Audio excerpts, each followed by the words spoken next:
चलो कौवे जल्दी करो, अब हमने अपना दाना पेट भरकर खा लिया है। अब हमें बच्चों के लिए लेकर जाना है, बच्चे हमारा इंतजार कर रहे होंगे।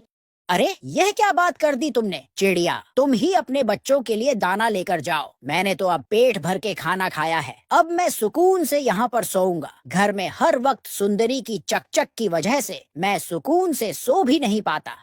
लेकिन कालू भैया, यह तो हमारा फर्ज है। हम अपने बच्चों के लिए अगर दाना लेकर नहीं जाएंगे तो फिर उन्हें कौन देगा? चल चल चिड़िया, अब तू मुझे ज्यादा नसीहतें ना कर। जा, तेरे बच्चे भूखे होंगे और इंतजार कर रहे होंगे। चल जा और मुझे सोने दे। टुनटुनी चिड़िया कालू कौवे की यह बात सुनकर कुछ नहीं कहती। वह खामोशी से दाना लेकर अपने बच्चों के लिए चली जाती है और कालू कौवा वहीं लेट के सो जाता है। टुनटुनी चिड़िया अपने घर आकर दाना अपने बच्चों को देती है और कहती है, ये लो बच्चों, दाना खा लो। अपने बच्चों को दाना खाते देखकर टुनटुनी चिड़िया बहुत खुश होती है। उधर जग्गू अपनी माँ से कहता है, मम्मा पापा अभी तक नहीं आए, मुझे बहुत भूख लगी है, मुझे खाना दे दो। बेटे की बात सुनकर सुंदरी कौवी कहती है, अच्छा ठीक है जग्गू बेटा, मैं जरा टुनटुनी चिड़िया से तुम्हारे पापा का पता करके आती हूँ। वो भी उसी के साथ गया था दाना लेने। यह कहकर सुंदरी कौवी टुनटुनी चिड़िया की तरफ जाती है। सुंदरी कौवी टुनटुनी चिड़िया के पास आती है और उसे कहती है, अरे टुनटुनी, तूने कालू को कहीं देखा है? वो भी तो तुम्हारे साथ ही दाना लेने गया था। मेरा बेटा जग्गू बहुत भूखा है और कालू अभी तक दाना लेकर नहीं लौटा। टुनटुनी चिड़िया उसे कहती है, अरे सुंदरी बहन, मैं और कालू इकट्ठे ही गए थे दाना लेने, लेकिन मैं दाना लेकर घर लौट आई और वो वहीं दाना खाकर जंगल में सो गया है। सुंदरी कौवी को बहुत गुस्सा आता है। सुंदरी कौवी कालू कौवे को ढूंढने जंगल की तरफ उड़ जाती है। सुंदरी वहां पहुंचती है तो देखती है कालू कौवा आराम से गहरी नींद सो रहा है। वह आगे बढ़ती है और जोर से उसे उठाने लगती है। कालू, अरे कालू उठो, जग्गू तुम्हारा इंतजार कर रहा है। सुंदरी की आवाज सुनकर कालू कौवा एकदम से उठता है और उस पर चिल्लाने लगता है, सुंदरी, क्या है, तुम यहाँ भी पहुँच गई हो? मुझे सोने ही नहीं देती। जाओ यहाँ से, अब दोबारा यहाँ मत आना।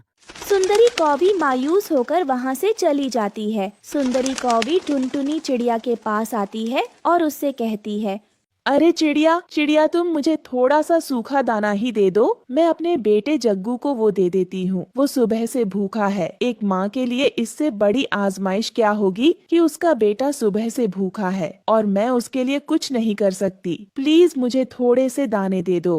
टुनटुनी चिड़िया सुंदरी कौवी की बात सुनकर उसे कहती है, अरे सुंदरी बहन, आप ऐसे क्यों शर्मिंदा कह रही हैं मुझे? मैं अभी दाना लेकर आती हूँ, आप उसे जग्गू को दे दीजिए। जग्गू भी मुझे अपने कुकू और सुनहरी की तरह ही प्यारा है।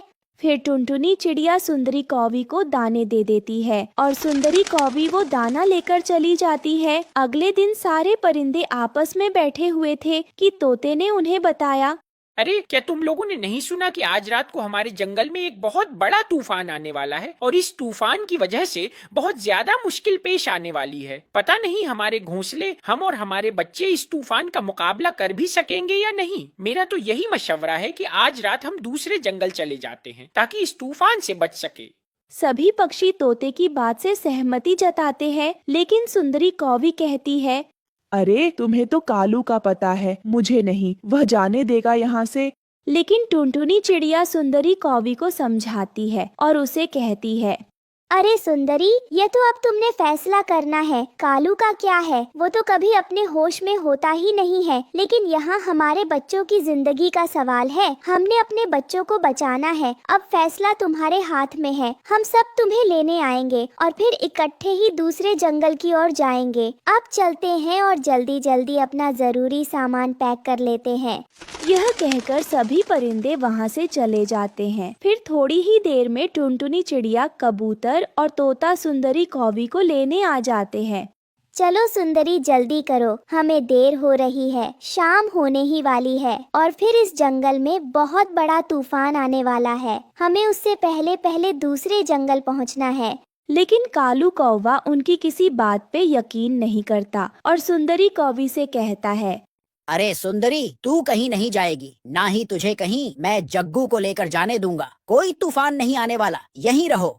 लेकिन सुंदरी कौवी कालू कौवे को बहुत समझाती है कि हमें जाने दो, लेकिन कालू कौवा नहीं मानता। फिर टुनटुनी चिड़िया कालू कौवे से कहती है, कौवे चलो हमारे साथ, वरना इस तूफान का मुकाबला तुम नहीं कर पाओगे और मारे जाओगे।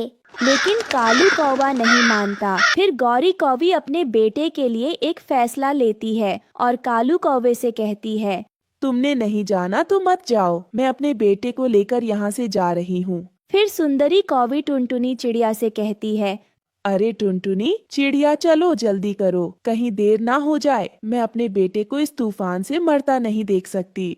फिर वह सभी दूसरे जंगल में पहुंच जाते हैं और मिलजुल कर घोंसले बनाने के बाद हंसी मजाक करते अपने अपने घोंसलों में लेट जाते हैं। उस रात जंगल में बहुत तेज बारिश और तूफान आता है, जिसकी वजह से कालू कौवे का घर भी टूटकर गिर जाता है और वह तेज हवा और बारिश से टकराता टकराता एक कांटेदार पेड़ में फंस जाता है। वह चीखने लगता है और रोते रोते आवाजें लगाता है, कोई है जो मुझे बचाए, इस जंगल में तो मैं तूफान से मर जाऊंगा। कोई है तो मुझे बचाए। लेकिन उसकी चीखें सुनने वाला वहाँ पर कोई नहीं था, क्योंकि सारे पक्षी दूसरे जंगल जा चुके थे। कालू कौवा अब पछताने लगता है और सोचता है, काश मैं सुंदरी की और टुनटुनी की बात मान लेता, तो यहाँ पर मैं अकेला तकलीफ से तड़प ना रहा होता। काश मैं उनकी बात मान लेता तो मैं भी बच जाता। फिर कालू कौवा तेज तूफान और बारिश का मुकाबला करते करते थक गया और उसी पेड़ में फंसकर मर गया।